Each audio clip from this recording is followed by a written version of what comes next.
Ayan, magandang umaga po ulit mga ka-YouTube. Ito po ulit si Dave, and matagal-tagal na rin po na hindi po ako nakapagawa ng video tungkol po sa airgun. At yun po, um, yan, um, papakita ko ulit sa inyo yung aking airgun, arms core po, na tapos na. Na-assemble ko na paganda ko na po siya, arms core 22. Ayan. So yung kaibahan po dito ngayon, yung scope niya ay Newport po na Mark IV 3.5 by 10 by 40. Yan. So nagtry ako kanina mag zero ng 10 yards kasi wala po kaming space sa likod ng bahay. So far maganda naman po yung kinalabasan. Okay. Sa mga baguhan po sa airgun, ang ma-advise ko po yung una, yung safety. Ayan. So dito po, kung makita po natin, meron po itong safety, meron siyang pag lock and yung ready to fire. Na-modify ko naman po yung mga parts na ito po may mga stainless na. Yung original po may takip po siya dito at paikli lang, so hindi po stainless, no. Tapos ito din po yung trigger, so mostly po may mga parts dito na stainless yung sa loob niya. And so far, kung makikita nyo yung airgun, dapat alam nyo rin po yung mga basic na troubleshooting or paano ayusin yung airgun natin. Kasi po pag nakatira po kayo sa malayong lugar, like halimbawa po sa bukid o sa mga malayo po kayo sa mga nagpapaayos ng airgun, and pag hindi po tayo marunong mag-ayos ng mga basic troubleshooting, halimbawa po yung o-ring niya, yan, meron po ditong singaw. Pag lagyan po natin ng hangin, sumisingaw po siya. Okay, so dapat alamin po natin yung mga troubleshooting. Ayun, so safety po, wag po tayong mag-umasa dito sa safety. Yan, nakwento ko na rin po noon na meron akong kakilala na na-safety niya, mayroong bala sa loob, and accidentally yung hibla ng kanyang bag ay accidentally nasabit dito sa trigger, and nang pinulot niya po yung airgun sa bag niya ay kumalas po yung lock and natamaan po siya sa leeg, and mabuti na lang po hindi po ganun kalala yung nangyari, daplis lang. So hindi po ito simpleng laro, and then sabi nga larong pang matanda po ito. Wag po natin i-assume na okay lang, dahil po pag hindi po tayo mag-ingat, delikado din po ito sa atin. Ngayon, so far ito po yung mechanism ng airgun. So yung safety, wag po natin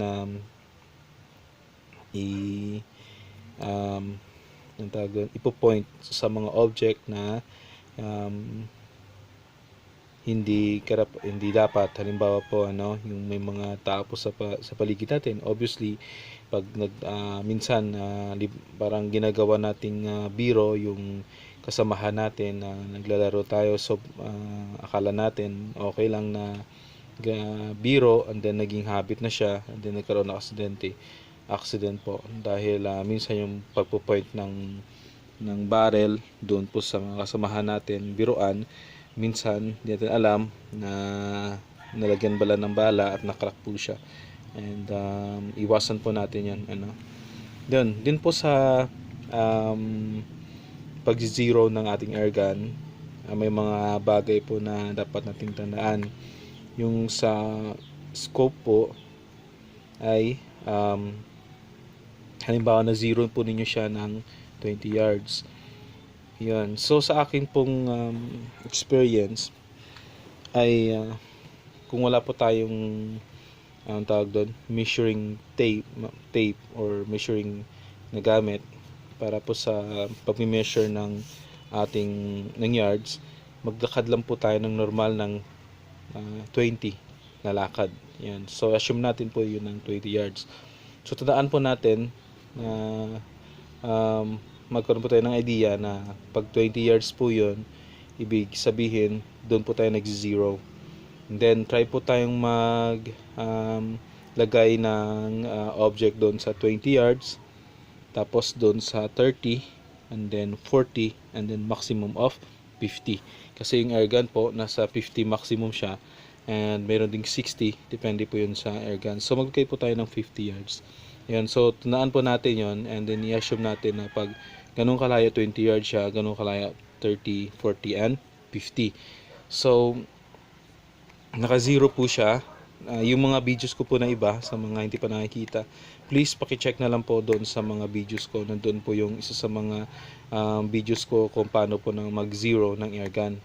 Ayun, so na-zero na po natin siya sa 20 yards. Ngayon, pag yung object na sa 30 yards, ano po magagawin natin? Ayun. So either magtataas po tayo ng MILDAT.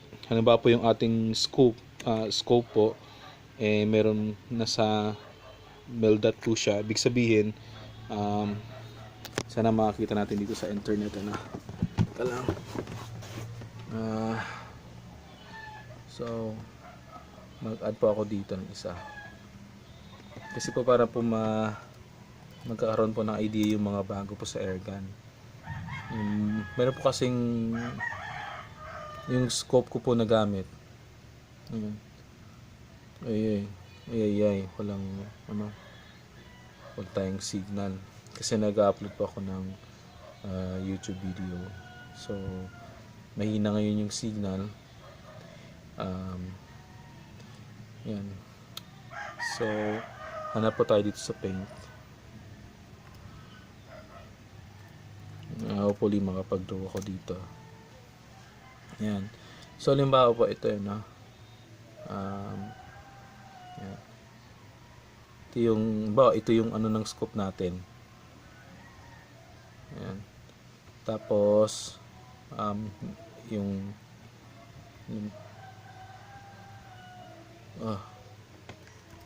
nagsalika ko nun. Okay. Halimbawa lang po no. Ayan. Ito yung scope natin. Yung makita po rin yung tingnan po yung scope ninyo, yun po yung mangyayari. Ayan. Tapos doon po sa scope ninyo mayroong mga dot doon. Ayan. Halimbawa, 3. Tapos 3 din dito. Ayan. Tapos 3 din dito. Ayan. And then ito po ay para sa mga baguhan po na yan, nagbabalak ng airgun. Yan, ano po yung mga pamamaraan. Hindi po ako talagang expert. So pinabahagi ko lang po yung maabot na kakayahan. At least po may idea po tayo. Halimbawa po 20 yards. Ito ng red. Okay. Dito po yung object natin. Okay.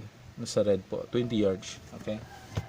And then po 30 yards ilalak po natin siya dito din sa red button. Makita po ninyo pag mayroong papel doon, tatama yun dito sa taas. Okay? Big sabihin po na yung zero niya, nagtaas tayo ng isang dot dito sa taas.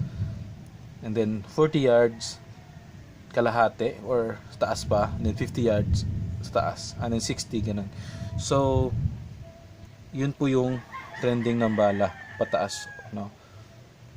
And then so ino-note natin yon na pag 20 yards ito siya 30 or sa gitna or ganun. So maglalagay po tayo ng note dun sa either po dito sa papel, meron tayong papel dyan, or naglagay po tayo ng marka na pag 20 yards ito yung ano niya, that 30 ganito, half or ayun, and then so on and so forth, and then sa 50 yards.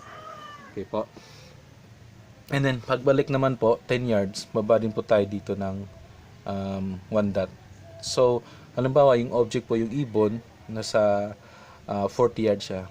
Ibig sabihin, huwag nating tutuon ito dito sa taas. Halimbawa yung ibon dito siya 40 yards, yung ulo niya ito. So pag ito yung ating center ng shot natin, lalampas yun sa ulo niya. Kasi ito yung 0. Ito yung ulo niya. Halimbawa po, okay, so kuha ako ng panibagong color. Okay, halimbawa lang po oops, sorry. Okay, ayan. So halimbawa po, ito yung ulo ng object natin, yung ibon. And then nasa 40 yards po siya. So 20, 30, 40. Ito yung 40. No? Pag hindi mag-drop yung bala, pag ganito kalaki yung ulo, may tendency po na lalampas yun sa kanya. So, ibig sabihin, hindi po natin siya matatamaan. Kasi yung 0 natin sa 40 yards is nasa ika-dalawang mil dot po siya. Ika-dalawang dot po siya. Okay? Pag 20 yards, talagang swak na swak. Okay? Mag-0 tayo. So, bakit ko pong sinabi na baka magbaba? Depende yun sa lakas ng CO2 ninyo. Kasi minsan, true po sa aking experience na konti na lang yung laman ng CO2 ko. Sabi ko, bakit hindi nagzi-0? Kasi konti na lang siya eh. Hindi na ganun kalakas yung pag push ng bala sa labas ng barrel. So, bakit hindi nag-0? Okay? Bakit yung 40 yards na abot niyo yung center sa 20? Iba kasi nagda-drop niyo yung bala kasi po hindi na ganun kalakas yung CO2 niya. Pero pag standard na nilagay natin ng CO2, talagang tatama siya. So, yun po, So, tips din sa lagayan ng bala. Teka lang po, ako kunin ko yung lagayan ng bala para makita din po ninyo kung ano yung tips ko po.